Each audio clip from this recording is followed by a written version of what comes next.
O programa Mais Pedidos está de volta. Hoje vamos conhecer a história contemporânea da Irlanda. A primeira parte do documentário Irlanda, Irlandas mostra que o país é marcado por intensos conflitos de origem política e religiosa. E essa instabilidade ameaçou a Europa durante todo o século XX, com diversos atos de terrorismo. Veja agora o documentário Irlanda, Irlandas, primeira parte.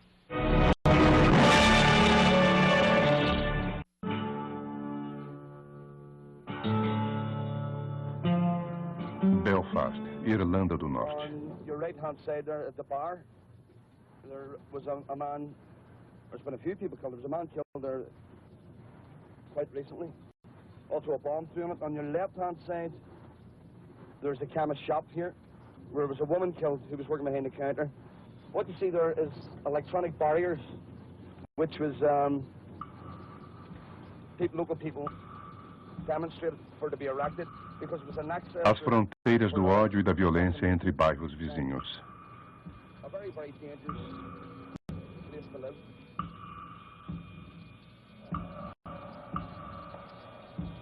E isso já dura há tanto tempo.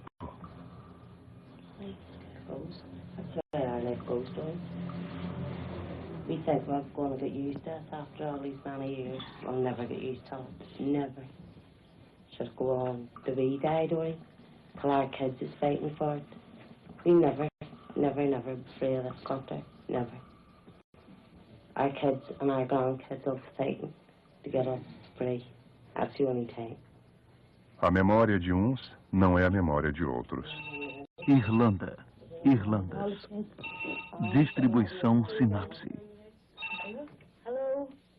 Versão brasileira, Áudio News. I was committed to the Hitchblocks for 14 years or more. On the blanket, the conditions, they were poor. I'll see the people singing it. And you dare to call me a terrorist.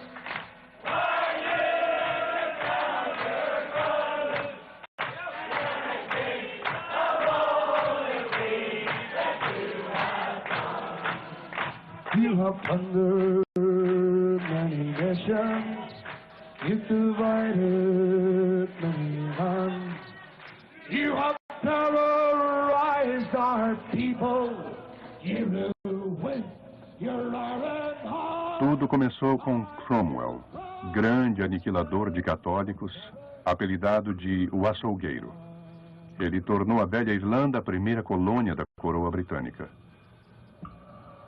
Violência, fome e miséria. Durante 3 séculos, a lei britânica é dura com os irlandeses, colonizados, privados de suas terras e de seus direitos, condenados a sobreviver no exílio. De conflito em conflito. Primeiras imagens de Dublin no começo do século.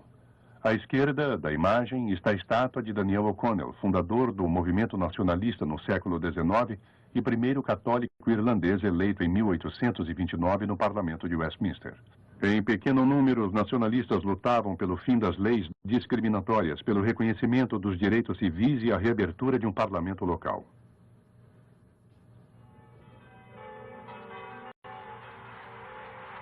Em Dublin, visita do rei.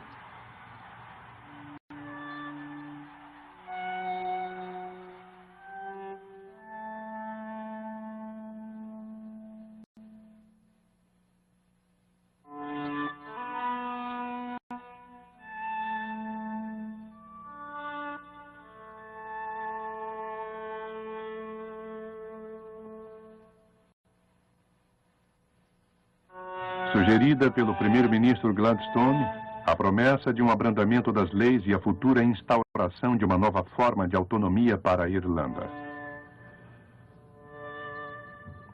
Mas são promessas que se chocam diante da intransigência dos protestantes.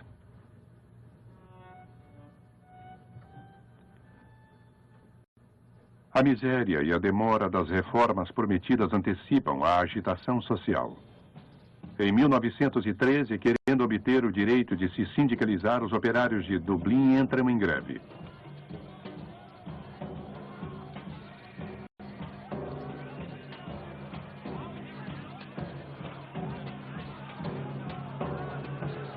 Esta provação durou 6 meses, paralisando a economia. E o exército teve de intervir para pôr um fim a ela.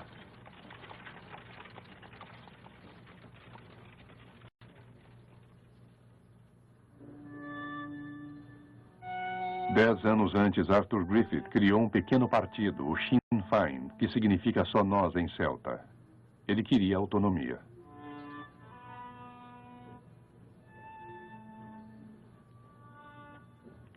Outros, no mesmo momento, acreditam na luta armada e se preparam. O Irish Citizen Army e os voluntários irlandeses. 2 milícias em concorrência.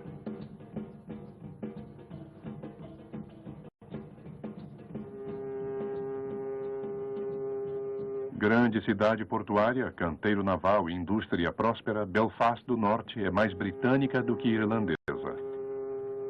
As colônias dos séculos anteriores instalaram aqui uma população de protestantes austeros e devotos que se entende melhor com seus primos da Escócia e de Gales do que com os irlandeses católicos do Sul. Eles são, antes de mais nada, súditos britânicos e assim pretendem ficar. E quanto mais o governo parece disposto a ceder à pressão dos nacionalistas irlandeses do Sul, mais aqui no Norte manifestam contra qualquer projeto de mudança do estatuto político da ilha.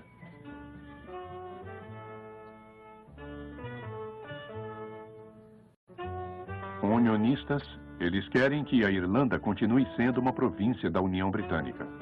Nada de Home Rule, a autonomia constitucional na Irlanda.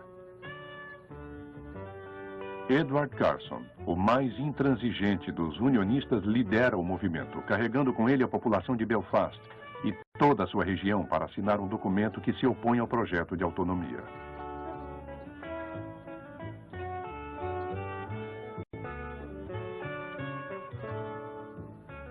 Foram tantos a seguir Carson que essa grande assinatura coletiva durou 8 dias. Em vão. Um ano depois, o parlamento britânico vota em favor da autonomia da Irlanda. Traído por Londres, Carson e os unionistas organizam a sua própria milícia.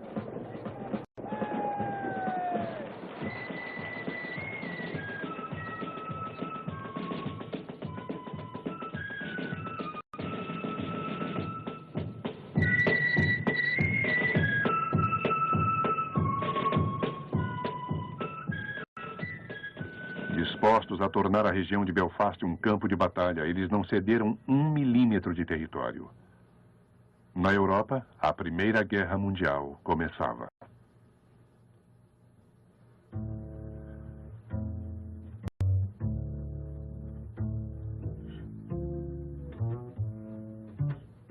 Em Dublin, o funeral de líderes nacionalistas é, para as milícias, uma ocasião perfeita para mostrar à população a sua força e resolução.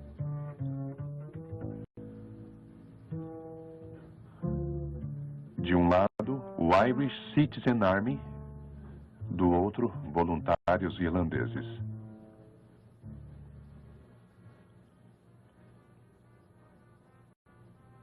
Agora, a luta armada parece inevitável para o mais radical dos nacionalistas, pois a autonomia tão esperada não foi aplicada.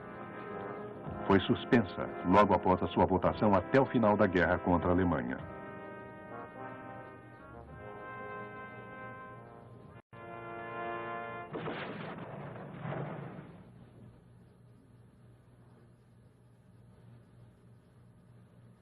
A guerra devasta a Europa.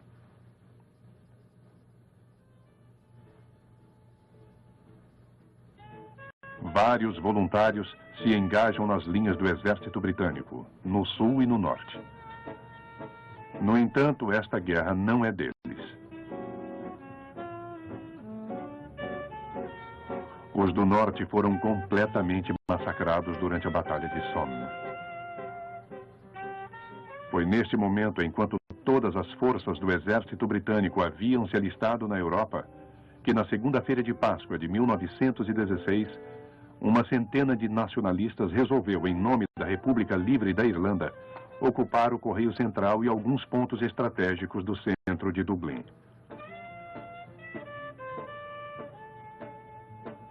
A insurreição iria desencadear a revolução.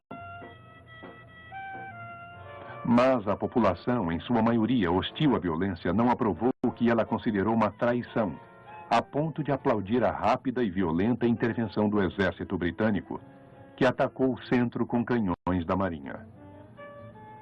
Isolados e esmagados, os rebeldes foram obrigados a se render em menos de uma semana.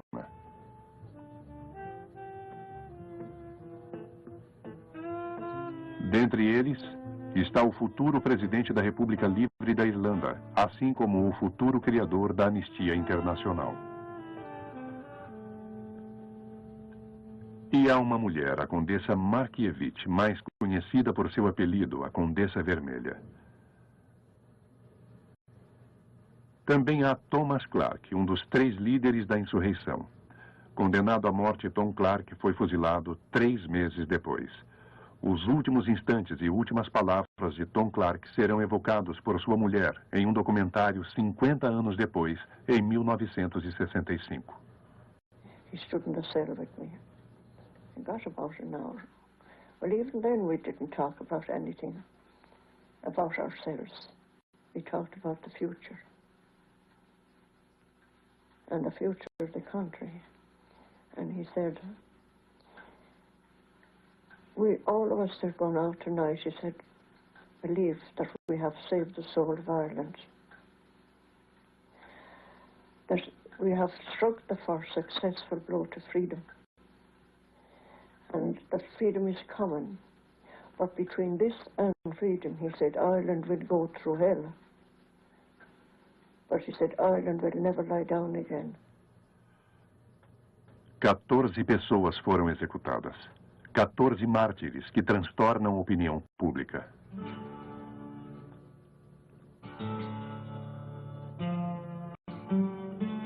Com estes mártires, toda uma população exige a independência.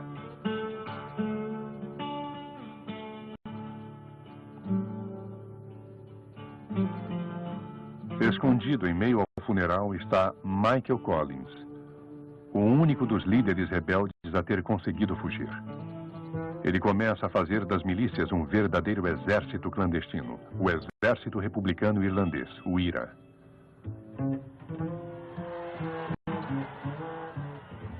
Corajoso, voluntário, organizador eficiente, orador inflamado e bom vivant, Michael Collins é um líder carismático.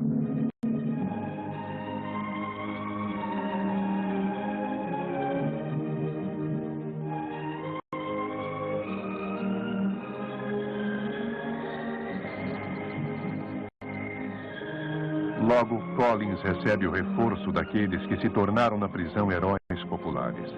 A Condessa Markievicz, a Condessa Vermelha, libertada em 1917. Eamon de Valera, futuro presidente da República. Uma única palavra de ordem. Independência e um só partido, o Sinn Féin. Só nós.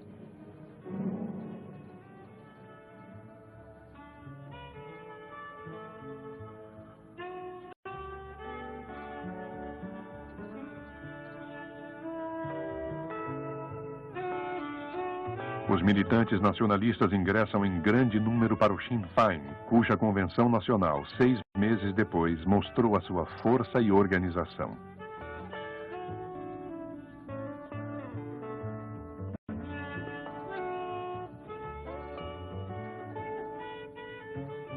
Em 1918, quando o governo britânico quer impor aos irlandeses a mobilização para reforçar as tropas na Europa, um vasto movimento de greve geral paralisa o país. Sindicatos, partidos políticos e Igreja Católica, a união é total. Agora é uma nação que vai às ruas.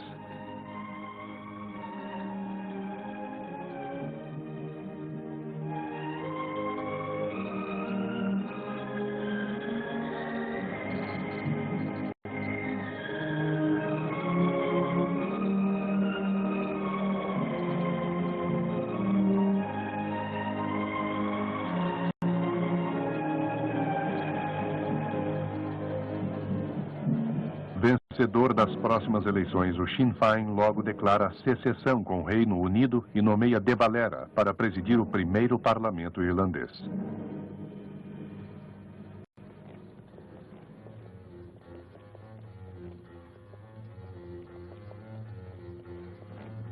O governo britânico envia o exército para restabelecer a ordem.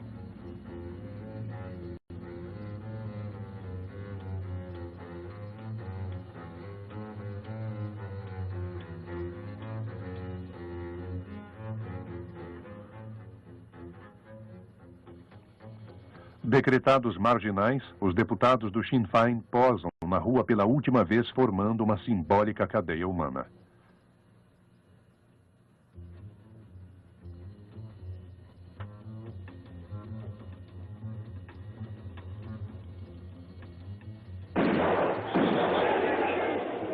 Rua Talbot.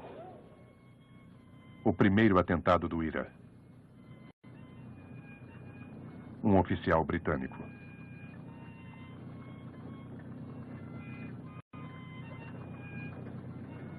Outros se seguirão, minuciosamente organizados por Michael Collins.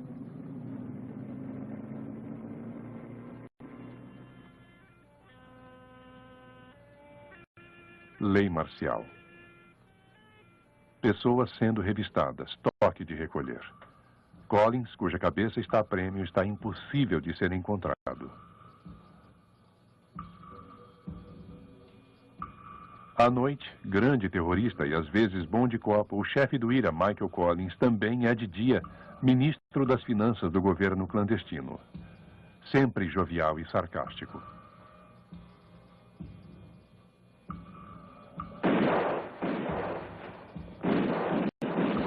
Contra Collins, contra o IRA. São os chamados Black and Tans, uniformes desemparelhados, metade preto, metade caqui. Mercenários contratados pelos britânicos para lutar contra os terroristas.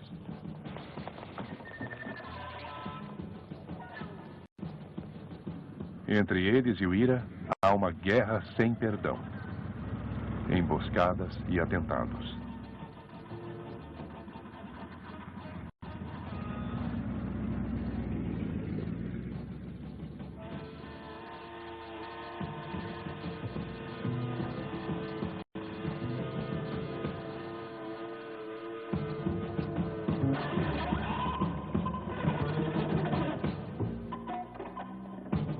Michael Collins continua impossível de ser achado.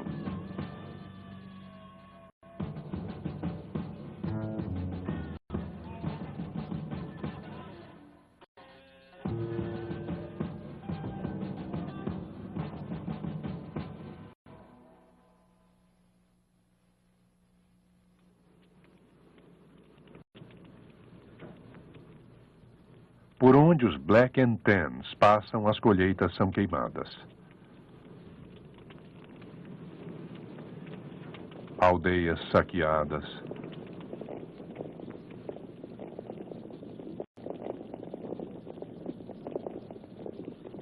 E populações expulsas de suas terras.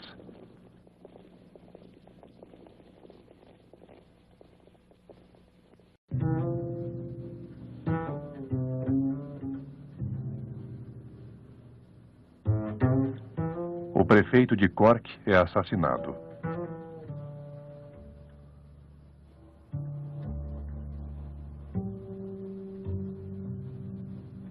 Usinas destruídas.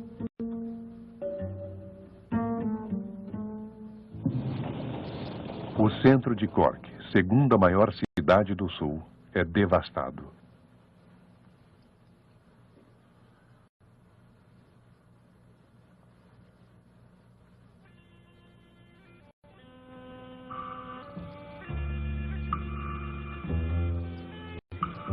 Diante da porta das prisões, uma multidão silenciosa, imóvel e fervorosa encoraja e apoia com a sua presença o lento e funesto martírio dos grevistas da fome. Os dias passam. Dias exaustivos, pesados, fúnebres. Muitos morrem. como Max Sweeney, o novo prefeito de Cork, aqui filmado na prisão. Ele morre esgotado no 50º dia de greve.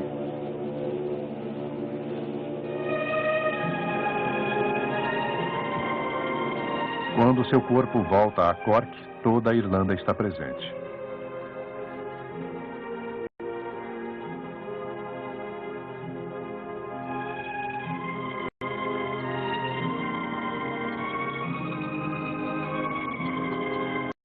Unida pelo sangue de seus mártires.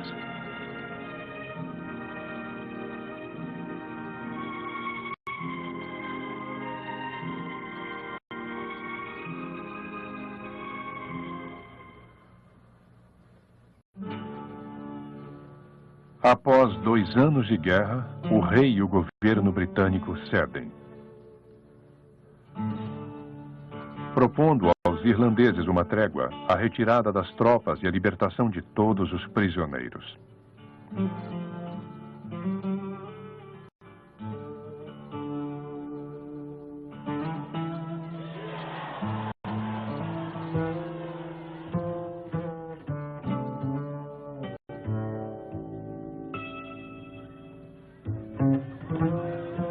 A reabertura do parlamento eleito de Dublin para uma conferência de paz.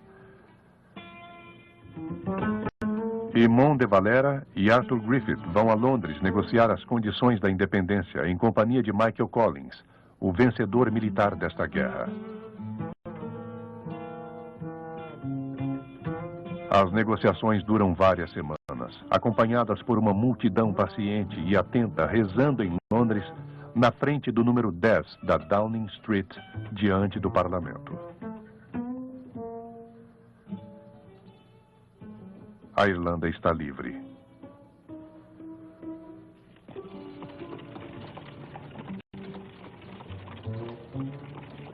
Mas enquanto o exército britânico se retira, uma comissão está trabalhando e marcando uma fronteira delicada entre católicos no sul e protestantes no norte.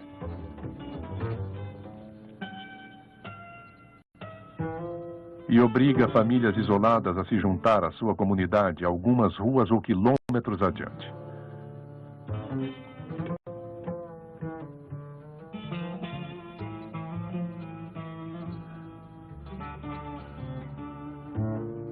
Este é o preço da independência.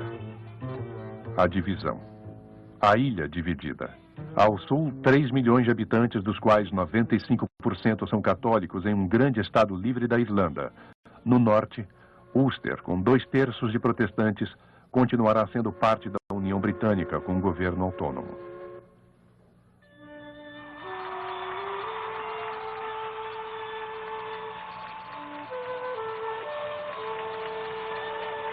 Em Belfast, a rainha e o rei George V são acolhidos por uma multidão aliviada e satisfeita.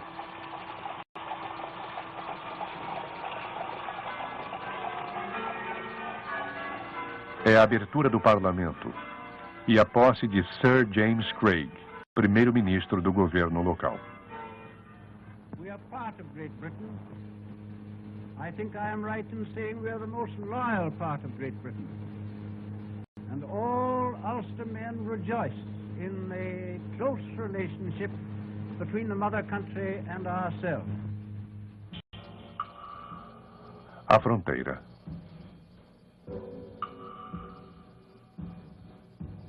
De um lado e de outro, polícia e forças da ordem.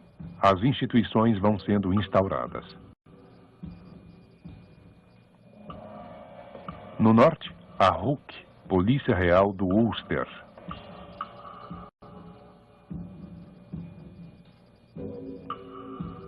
No sul, começam a recrutar, formar e vestir os voluntários com o uniforme do novo exército do Estado Livre da Irlanda.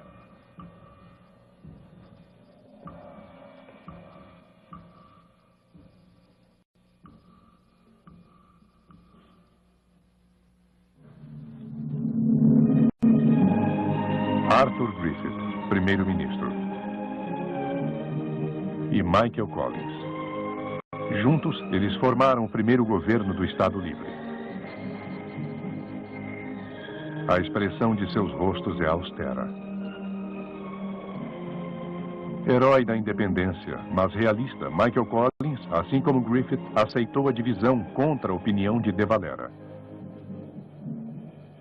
Este, furioso, pede demissão da presidência do parlamento e deixa o Sinn Féin. Os companheiros estão divididos. Há uma cisão. Nas eleições seguintes ocorre um violento confronto.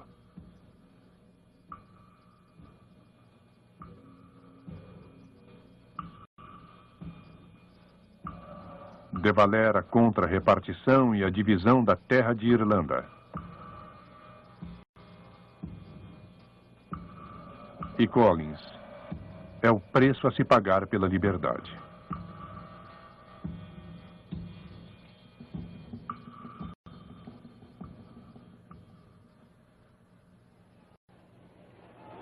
Michael Collins e o Sinn Féin ganham as eleições, mas De Valera não se curva.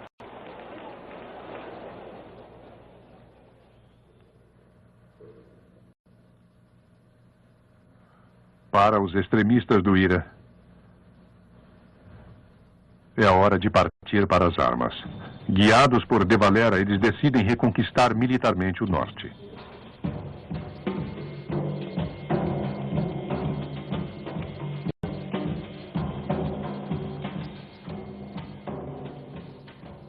No dia 22 de junho de 1922, Rory O'Connor, líder dos extremistas do IRA, ordena que ocupem o Palácio de Justiça em Dublin.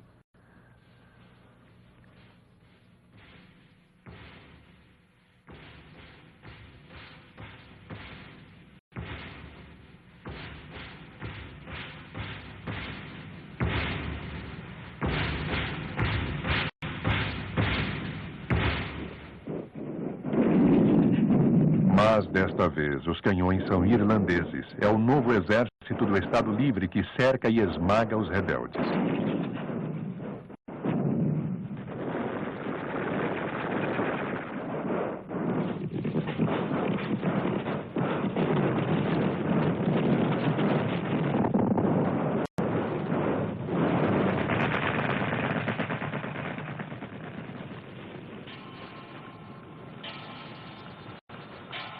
Uma derrota pesada para o IRA.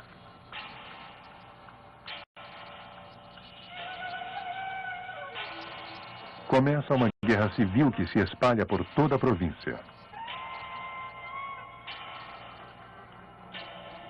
Durante uma emboscada, Michael Collins é morto na estrada para Cork.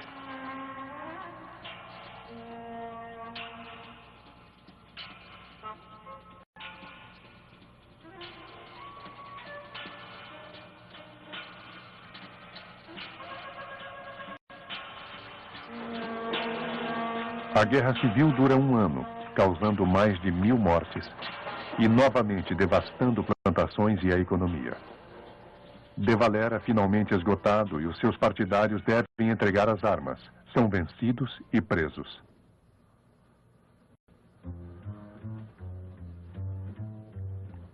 Enquanto isso, em Belfast, desemprego, fome e miséria atingem grande parte da população.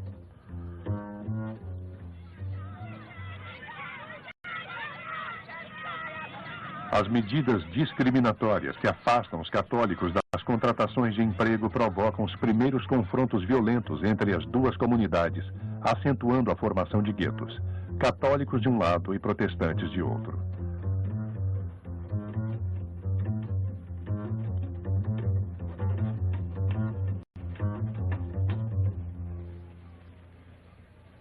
Em Dublin, a guerra civil terminou. De Valera e seus companheiros são libertados. Finalmente a paz. A divisão é esquecida. 10 anos depois, o Estado Livre começa a viver sem pensar mais no norte. Finalmente, o primeiro-ministro De Valera forma o seu primeiro governo.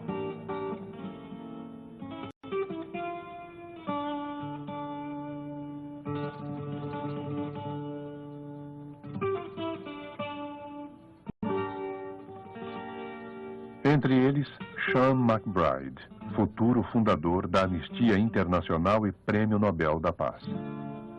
15 anos antes, ele estava entre os insurgentes do Correio Central em 1916, assim como De Valera. The present government of the Irish Free State has been elected by a large majority for the purpose of putting into execution a program based on the deep national instinct of the Irish people. This program aims at restoring the unity of this island and creating an independent Ireland living its own cultural, economic and national life.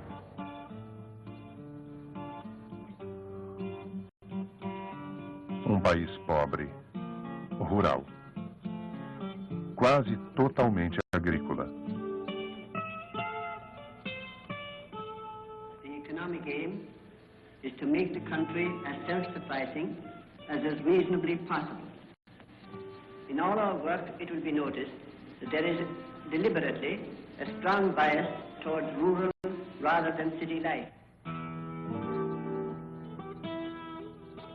País de camponeses cuja pobreza marcou seus valores morais e suas tradições.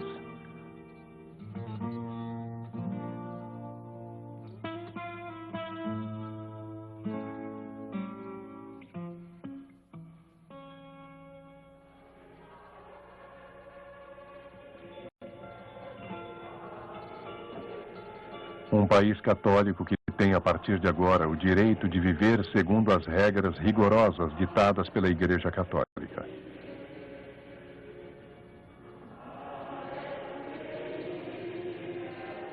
O poder político está sujeito ao apoio da Igreja e é com a participação da hierarquia católica que o Estado regulamenta a vida social, familiar, cultural e a educação.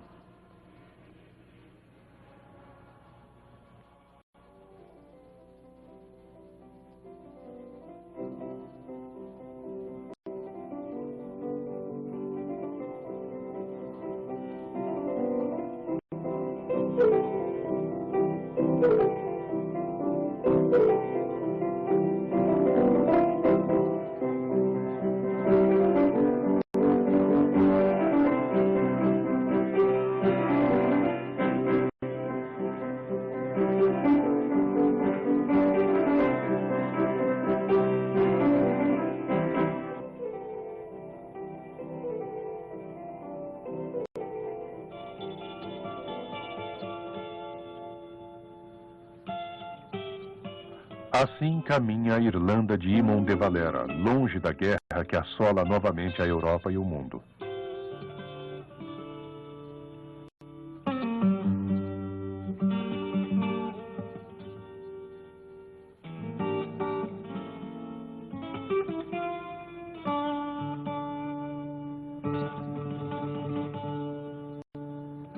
A Irlanda de homens tranquilos,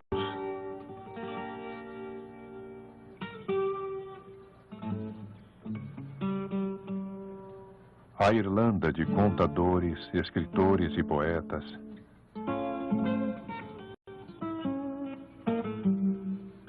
A Irlanda de Joyce e de Yeats.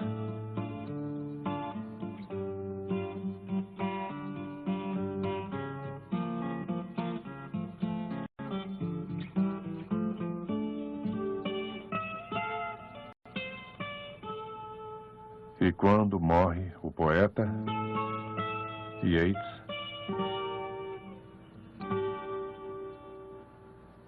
toda a Irlanda está lá, em família, em volta do túmulo.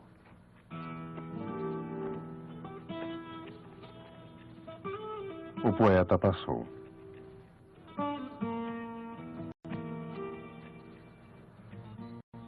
Assim como os anos. De Valera é presidente da República.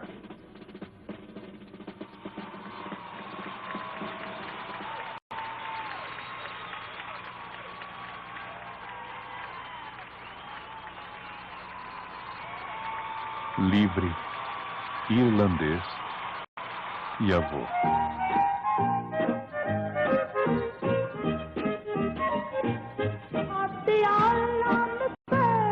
Assim caminha a Irlanda.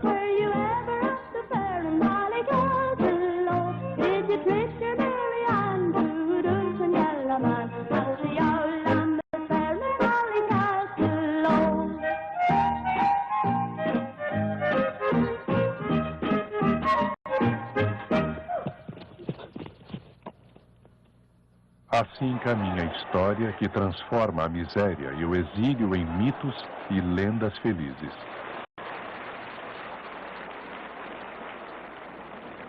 When my great-grandfather left here to become a cooper in East Boston, he carried nothing with him except two things: a strong religious faith and a strong desire for liberty.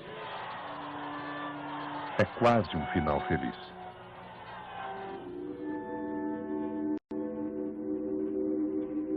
Mas ainda restam alguns que não esquecem. Algumas pessoas que, em nome do IRA, explodem alfândegas e postos de fronteiras contra a divisão para libertar o norte. Do you still believe that violent methods are justified? I do.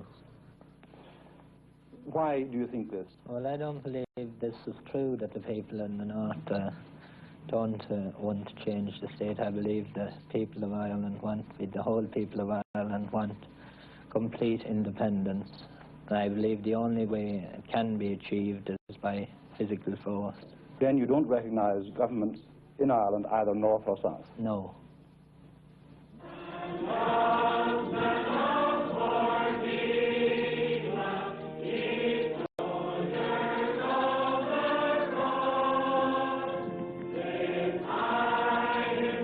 O norte se tornou uma cidadela protestante.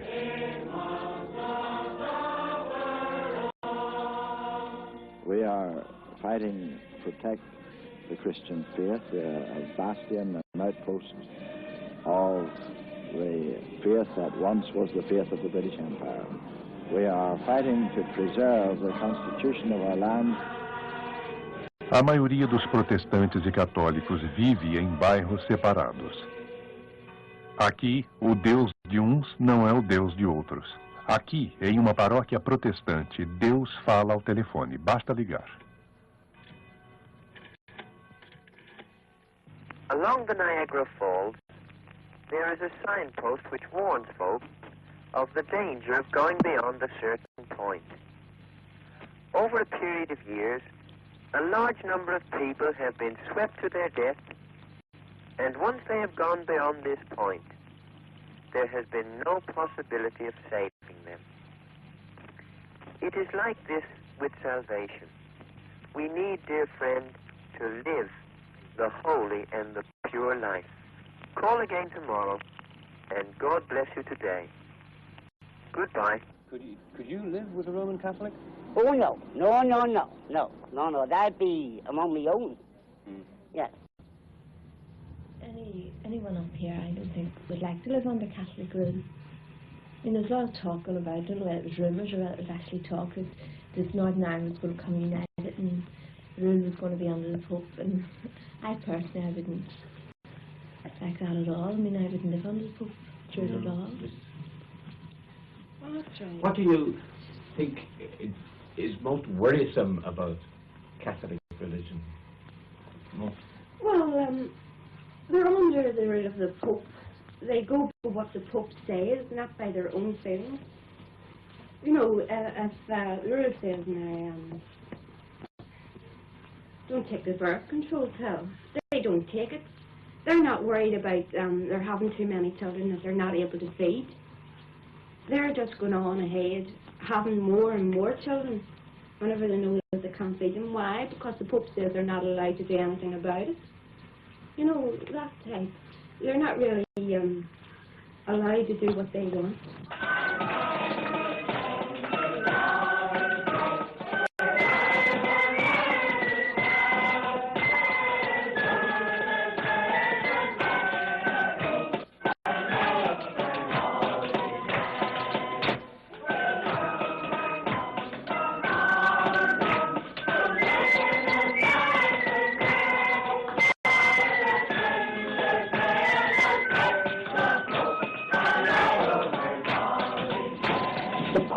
wants to flood the whole of the world with Roman Catholic children. And this is what's happening here in Ulster. We are going to be, I know they're going to breed us out in the finish. People in the Shankles say they'd hate the idea of one Ireland because the Pope would be telling them what to do. O Pope is a religious figurehead. He's not a political figurehead. Eles são católicos e vivem num bairro misto. I believe in Celtic people in the south, maybe not the Pope directly, but the church does. Yeah. Well, they do run a lot of things, you know. Well, some people think the church is really ruining your life, but in fact the church gives you freedom of speech. You can do and say and vote for whoever you want. The church really doesn't put any hard and fast rule on who you vote for. If they wouldn't come along and tell you things like that. Would you like to live in a Protestant area? But I have lived in a Protestant area. I lived in a Protestant area all my life. Up the Limestone Road, Northampton Road. I mean, we moved there from the country. I was 11-year-old. Well, it's the first year or two around this house, you got seen such and such go home, written on your back door. There was always a woman next door to us, a Protestant, that wiped it off. It never worried us, you know. Em Fintona, bairro católico.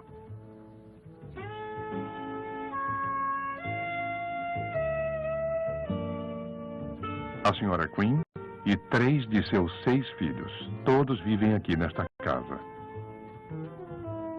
Este é o Sr. Campbell e alguns de seus 6 filhos. Mais uma família de 8 pessoas, da Sra. McWigan. A Sra. Pearson e seus 5 filhos. A Sra. Mollo e a sua família, 8 filhos. Todos vivem aqui.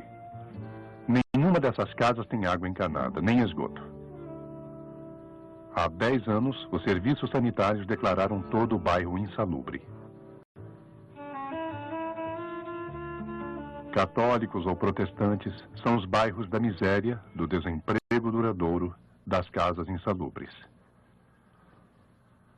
There are 5 of us here, my husband and 3 children for me and my husband. And this is a terrible place to live in, for the floor's ready to collapse altogether.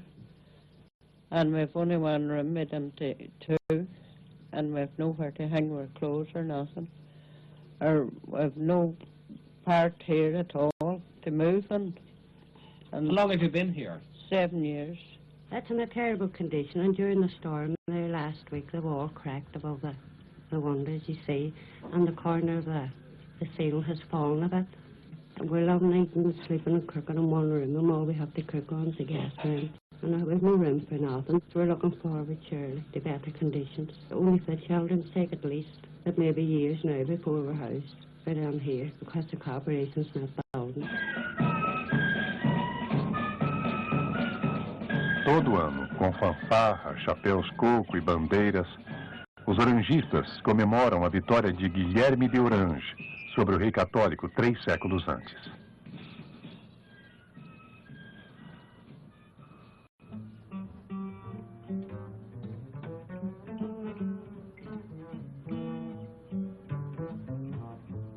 Para o inferno com os papistas. Aqui, desde a divisão, as leis são feitas pelos protestantes para os protestantes. Um verdadeiro apartheid que já começa na escola. Escola para protestantes e escola para católicos. Cada um em seu canto para o resto da vida. Afastados da administração e dos empregos públicos, os católicos também são apartados da universidade e de todas as funções ativas da vida econômica. Para trabalhar e viver normalmente, a maioria é condenada a se exilar. When you leave the university, what do you think your prospects of a job are? Very poor in this country. Simply because I get very little satisfaction in living in this country. I think like the same is really promoting bigotry in this country. The people in this country are very, very friendly people and they will give you jobs. But apart from that, there's not really any real opportunities in the country. And have you or any of your friends ever had any difficulty with jobs, getting jobs in Belfast? Well, personally, no, I haven't. But one thing did astonish me very much. I applied for a job in the catering department of Queen's University. And it was the catering officer secretary who took the interview. And the first question he asked me was my address. And the second question was my religion. Now, I don't think this should be so in applying for any job, anywhere. One should not be asked the religion. The jobs in this town are controlled by only two sources, religion and politics. If you're a black man, you can get all the work you want, but then you must be a Freemason. If you're a Catholic, they don't want you. But the people that are balancing the state, both here, the 26 counties on the Imperial Government in England, are the Catholic Church. We must face the fact that the main difference between Northern Ireland and South Africa is the fact that we, the native population, are not black. We are not regarded as equals of the others in the city. They try to make us feel and do everything in their power to ensure that we feel that we are second-rate citizens. Cidadãos de segunda classe. A cada verão, os católicos devem se submeter aos tambores e pífaros dos orangistas como uma dolorosa provocação.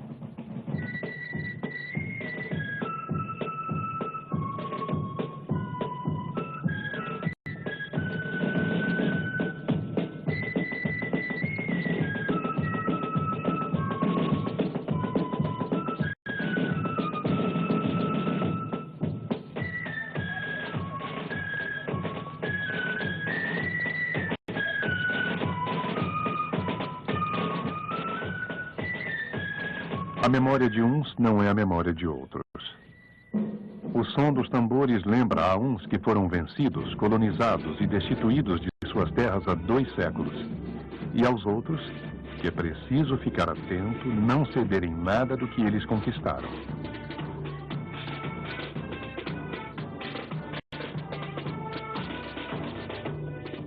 Mas em 1965 a opinião começa a se abrandar. Terence O'Neill, primeiro-ministro, é um moderado, realista e partidário de uma política mais amena e generosa com os católicos. Ele sabe que já está em tempo de os governos de Dublin e de Belfast, que se ignoravam há 40 anos, se conhecerem e se falarem. Sean Lemass, primeiro-ministro da Irlanda, responde ao convite de Terence O'Neill, primeiro-ministro do Ulster.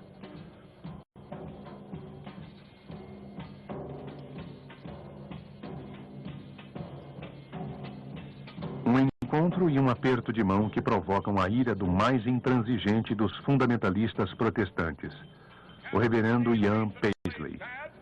That the south of Ireland was a very beautiful young lady, and that he was very glad to talk to her over the hedge. Of course, Captain O'Neill's a married man, and he shouldn't be talking over the hedge to any young lady. But I want to say this evening that we don't look upon the south of Ireland as a beautiful young lady.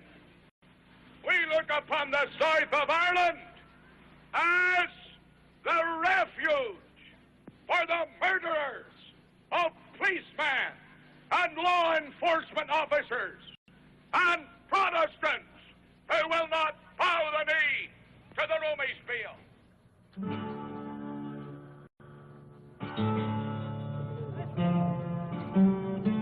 Pelo direito à moradia e ao trabalho, pela igualdade de voto e o fim das leis segregacionistas, os católicos se manifestam. Aqueles que 30 anos depois serão os principais líderes já estão aqui.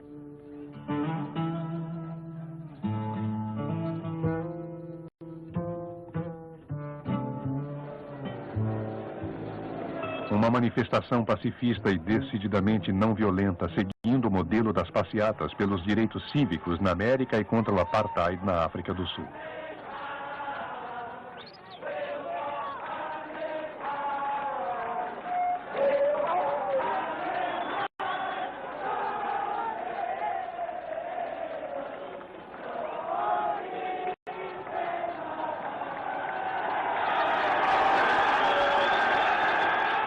Mas no dia 5 de outubro, em Londonderry,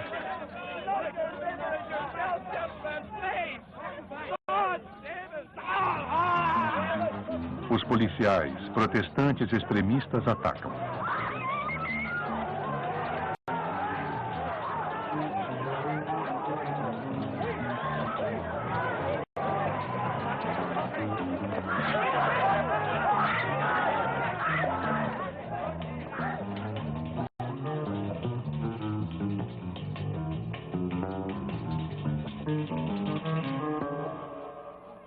Cada cena acontece diante da imprensa e de câmeras de TV estrangeiras. A violência contra os direitos fundamentais dos católicos na Irlanda do Norte passa a ser conhecida pelo mundo. Nos dias e semanas seguintes, o protesto católico aumenta. Until such times as every town, every village has fundamental civil rights, until houses are allocated on the basis of merit and not on the basis of favour. No centro de Londonderry, bairro inteiramente protestante, o povo se une àquela que se tornará a Joana d'Arc da Irlanda.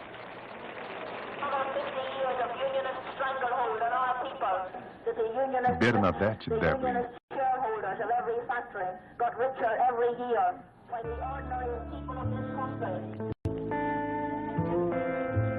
No dia 4 de janeiro, mais uma passeata pacifista de Belfast a Londonderry cai em uma emboscada protestante.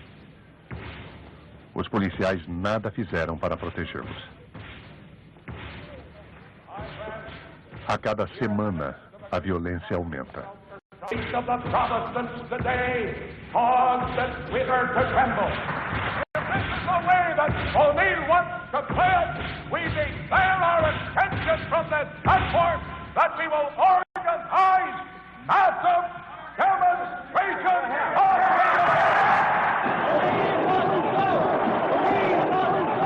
Para o inferno com O'Neill e os políticos tímidos, o reverendo Paisley conduz um movimento contra os papistas, pacifistas e moderados.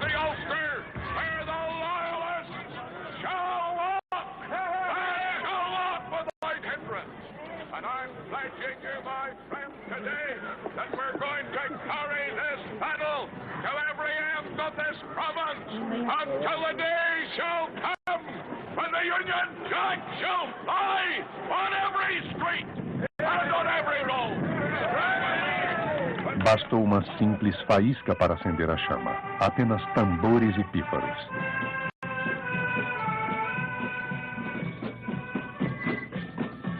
No dia 12 de agosto de 1969, em Londonderry, a fanfarra orangista provoca, desfilando na entrada do bairro católico, o Bullside, sob o olhar cúmplice dos policiais.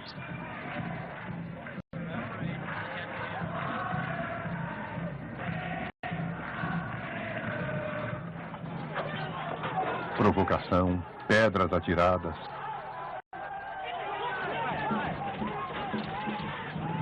Atrás dos policiais, grupos armados de protestantes extremistas forçam a entrada do Bullside e semeiam um terror.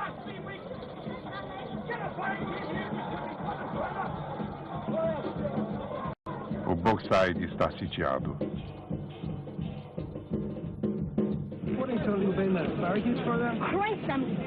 Many times I've to spell it out to you. I am not asking you to hide behind the barricade.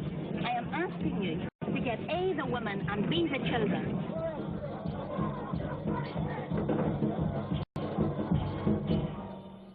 Oh, what brought it on? 50 years of unionist misrule in Northern Ireland brought it on. All the people at Derry wanted were factories and homes. And what did they get? We've been beating our heads against the unionist wall. We have begged, we have demanded, and short of now taking what is ours, there is very little we can do. We can't say once again to the people in the Bogside, be tolerant, go home.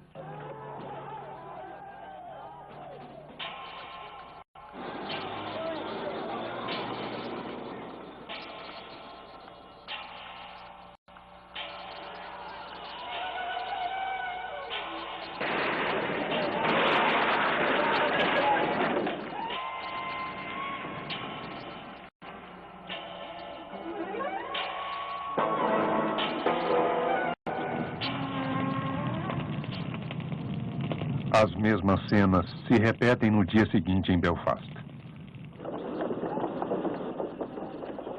O exército britânico precisou intervir para proteger os bairros católicos e instalar entre as duas comunidades uma fronteira de arame farpado.